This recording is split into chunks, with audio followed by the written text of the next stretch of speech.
On dit souvent que l'orgueil est une maladie palliative de l'esprit. L'Europe orgueilleuse a voulu sanctionner la Russie. L'Europe, très mal organisée, très mal structurée, non préparée, a voulu rejeter la Russie. Mais l'Europe est liée à la Russie par le nombril. L'Europe ne peut pas se débarrasser de la Russie. Je parle de l'Europe occidentale, l'Europe otanienne, dépend de la Russie dans bien des domaines. Ils ont dit, nous allons nous préparer pour ne plus utiliser le gaz russe. Mais l'hiver approche. Paniqués, les Européens qui ont été pris de court par M. Volodymyr Zelensky, qui a annoncé que dorénavant, aucun centimètre cube du gaz russe ne passera par son territoire. Vous savez, la région de Kursk et la région de Soumy, dans cette région passe un oléoduc géant qui ravitaille la quasi-totalité des pays européens qui utilisent le gaz russe. Et la Russie payait une somme colossale à la Russie, le droit de passage, évidemment. Maintenant, Volodymyr Zelensky se dit, vous ne pouvez pas être mes alliés, vous ne pouvez pas être là à dire que vous m'aidez, tout en consommant le gaz russe qui permet à la Russie de financer aussi sa guerre contre moi. Soit, je coupe ce tuyau, le gaz ne passe plus, et puis comme ça, vous m'acceptez dans l'OTAN, je remets le tuyau, et puis on fait face à la Russie ensemble. Bon, les Européens ils disent, Monsieur Zelensky, on préfère que tu coupes le tuyau, mais on ne pourra pas t'accepter dans de telles conditions guerrières dans l'OTAN. Et maintenant, l'alternative, c'est quoi? Parce qu'ils ont besoin du gaz pour manger, ils ont besoin du gaz pour se réchauffer, ils ont besoin du gaz pour faire tout. Sans le gaz, l'Europe tombe. Le froid, vous savez, l'hiver approche. Nous sommes dans l'automne, là. L'Union européenne, alors, qu'est-ce qu'elle fait? Elle approche un autre pays qui est dans le giron de la Russie. Moi, je pensais qu'ils allaient se tourner vers les États-Unis, parce que c'est les États-Unis, quand même, qui devraient être l'alternative. Mais ils se tournent vers Azerbaïdjan. Azerbaïdjan, pays dans le giron de la Russie. Azerbaïdjan qui est sous l'influence aussi de Vladimir Poutine. Et donc, Azerbaïdjan, gros producteur de gaz. Mais, il y a un gros problème. Un gros problème. Il n'y a pas d'oléoduc qui relie l'Azerbaïdjan à l'Europe occidentale. Il n'y a pas d'oléoduc par lequel le gaz azerbaïdjanais doit passer.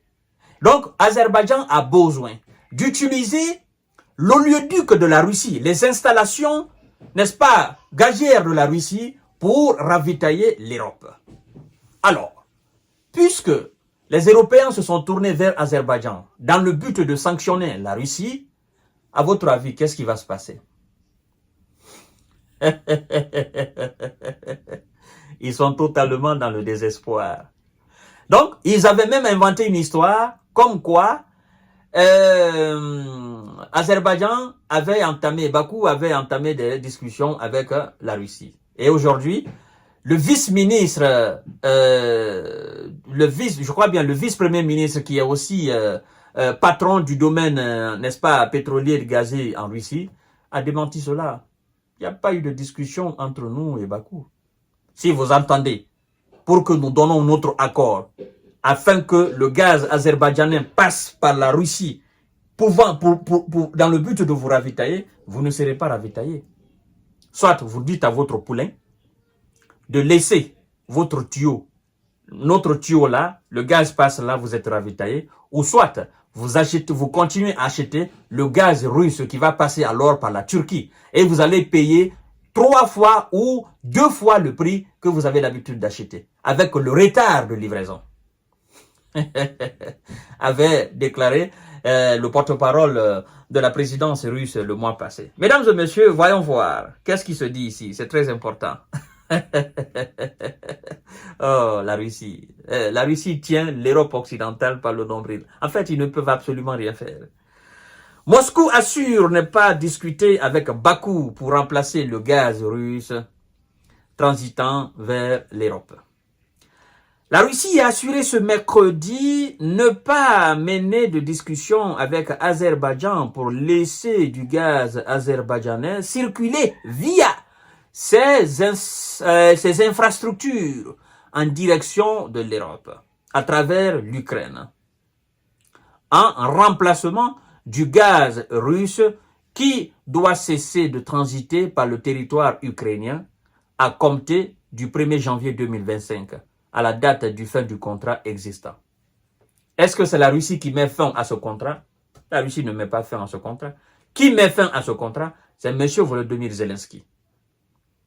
Donc, Zelensky, par ce fait, il met une pression insupportable sur les Européens. Et les Européens se disent, mais ce gars-là, qu'est-ce qu'il veut de nous? Qu'est-ce qu'il veut de nous? Qu'est-ce qu'il veut? On te donne des armes, on te donne des chars, des léopards, on te donne tout, et puis tu ne veux pas nous réchauffer, tu ne veux pas nous laisser manger de l'aliment chaud. Tu veux qu'on crève là, l'hiver approche là, là même il commence à faire froid, qu'est-ce que tu veux? Ben, voyez ça avec votre poulet. En tout cas, moi Poutine, je n'ai pas de mots à dire. Soit vous le mettez la pression, vous le mettez la pression du moins, ou soit vous faites ce que vous voulez avec les États-Unis, mais il n'y a pas question que le gaz azerbaïdjanais passe par la Russie pour vous ravitailler. Alors, mesdames et messieurs, l'Azerbaïdjan, gros producteur de gaz naturel et partenaire énergétique de l'Union européenne, a été approché ces dernières semaines par Bruxelles et Kiev. Selon son président, Lam Alex, pour faciliter les discussions avec Moscou et parvenir à un nouvel accord qui conviendrait à toutes les parties. Il s'agirait, a priori, d'utiliser les infrastructures russes pour acheminer du gaz azerbaïdjanais vers le réseau ukrainien. Le dirigeant azerbaïdjanais avait même confié début septembre un certain optimiste sur le sujet, disant être en contact avec Moscou et Kiev. Alors, je pense que le président azerbaïdjanais, lui aussi, il voit là un profit, un très grand profit. Il y a quelque chose qui ne va pas tourner en rond. Qu'est-ce qui ne va pas tourner en rond? La Russie va dire certainement à Azerbaïdjan, tu veux que ton gaz passe ici? Bon, nous vendions le mètre cube, ou nous vendions le centimètre cube aux Européens à tel prix. Tu ajoutes ce prix à ton gaz, c'est-à-dire au prix que les Européens, Europe occidentale vont acheter, tu ajoutes ce prix-là au prix de ton gaz, tu les vends. Donc, ils achètent notre gaz, ils achètent ton gaz. C'est ça, parce que tu vas utiliser nos tuyaux. Nous, au lieu de les vendre le gaz, tu vas utiliser, le tuyau que tu vas utiliser là, c'est le prix là maintenant on te propose.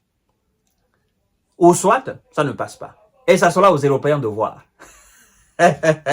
Si vous achetez le mètre cube à 100 € ou bien à 200 €, ben, la Russie vous vendait à 75 € ou bien à 70 €. La Russie ajoute dorénavant cela au prix d'Azerbaïdjan qui est 100 € et ça vous fait 175 €.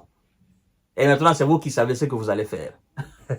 Alors, mesdames et messieurs, or, le vice-premier ministre russe chargé de l'énergie, Alexandre, effectivement, Novak, a démenti cette version ce mercredi-là. Il dit, je cite, « Ce n'est pas un sujet de discussion. Premièrement, il n'y a pas de telle proposition. Et deuxièmement, je ne pense pas que l'infrastructure de transit du gaz ait été créée pour cela. »